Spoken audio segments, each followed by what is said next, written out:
Today we are going to talk about something that I think a lot of us feel but don't always have the words for.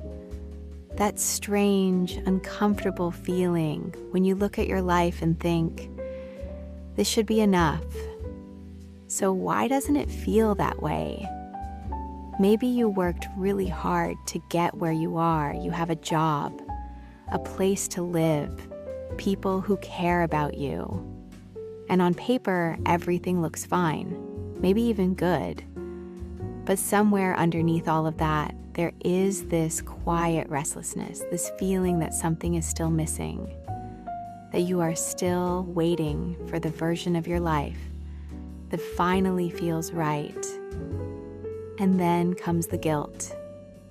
Because you know you should be grateful, you tell yourself to be grateful. And yet the feeling doesn't change. So now you are dissatisfied and guilty about being dissatisfied, which somehow makes everything feel even heavier. If that sounds familiar, I want you to know something first. You are not ungrateful. You are not broken. And you are definitely not alone. What you are experiencing actually has a name, and understanding it might just change the way you see your whole day. Psychologists call it the hedonic treadmill.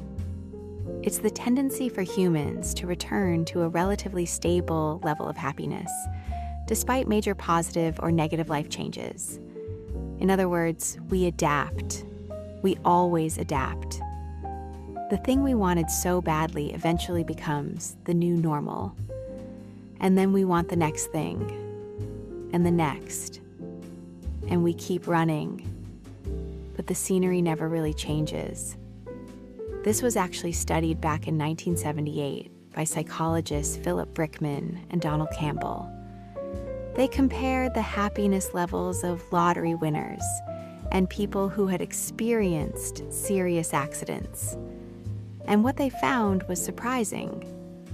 After some time had passed, both groups reported similar levels of happiness to each other and to people who had experienced neither. The lottery winners were not significantly happier. The accident survivors were not significantly less happy. They had all adapted back to their baseline, which tells us something really important.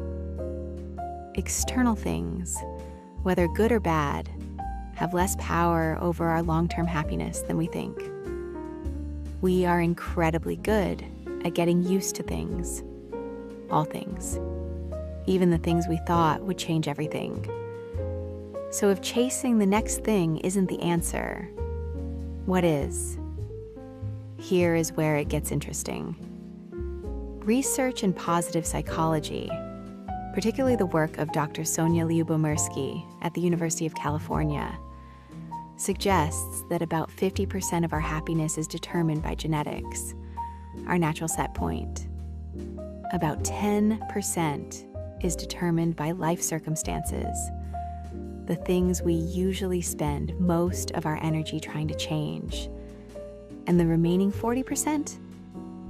That comes from our intentional daily activities, the small choices we make every single day about where we put our attention. 40%. That is not a small number. That is almost half. And it is the part we actually have some control over. So what does that look like in real life? It looks like noticing. Really noticing. Not scrolling through your phone while you eat something delicious, but actually tasting it. Not rushing through a walk to get it done, but feeling the air, looking around, being somewhere instead of just passing through, playing with your cat and actually being present for it instead of thinking about your to-do list at the same time. There is a concept called savoring, which we talked about in an earlier episode, and it is one of the most well-researched pathways to genuine happiness. Savoring simply means slowing down enough to fully experience a positive moment. Not capturing it for social media, not comparing it to something better, just being in it completely for as long as it lasts. Dr. Fred Bryant, who has spent decades researching savoring, found that people who regularly practice it report higher levels of positive emotion, greater life satisfaction, and even better physical health. And the beautiful thing is that savoring doesn't require anything new in your life. It just requires more attention to what is already there. And then there is gratitude. I know. Gratitude gets talked about so much that it can start to feel like a cliche. But the science behind it is genuinely hard to argue with. A study by Dr. Robert Emmons at the University of California, Davis found that people who wrote down 3 things they were grateful for each week reported significantly higher levels of well-being and optimism compared to those who didn't. Not because their lives were objectively better, but because they were training their attention to see what was already good. Your brain is a pattern recognition machine. Whatever you focus on, it finds more of. Focus on what's missing and it will keep finding things that are missing. Focus on what's here and it will start to find more of that too. It's not toxic positivity. It's just how attention works. Now I want to come back to that guilty feeling for a moment. The feeling of knowing you should be grateful but not quite getting there. I think we need to be gentler with ourselves about this. Feeling restless or wanting more doesn't make you a bad person, it makes you human. Evolution actually designed us to always want more, to always look for ways to improve our situation. That instinct kept our ancestors alive. The problem is just that it never got the memo that we are no longer trying to survive on a savanna. It kept running even when we don't need it to anymore. So when you feel that restlessness, you don't have to fight it or feel ashamed of it. You can just notice it. Oh, there's that feeling again.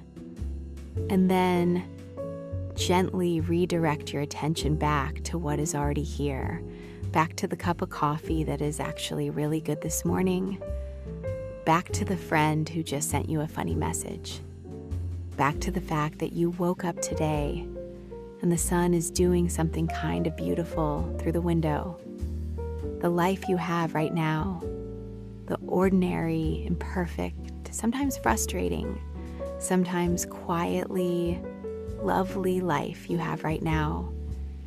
It was never meant to be the waiting room for a better one. It was always meant to be the actual thing. And the good news is that you don't need to change anything about your life to start feeling it more. You just need to show up for it a little more fully. One small moment at a time. Playing with your cat, walking outside when the air feels just right, eating something delicious with someone you love, watching your favorite show under a warm blanket, laughing at something silly. We were never meant to be waiting for something bigger. We were meant to be here, enjoying exactly this.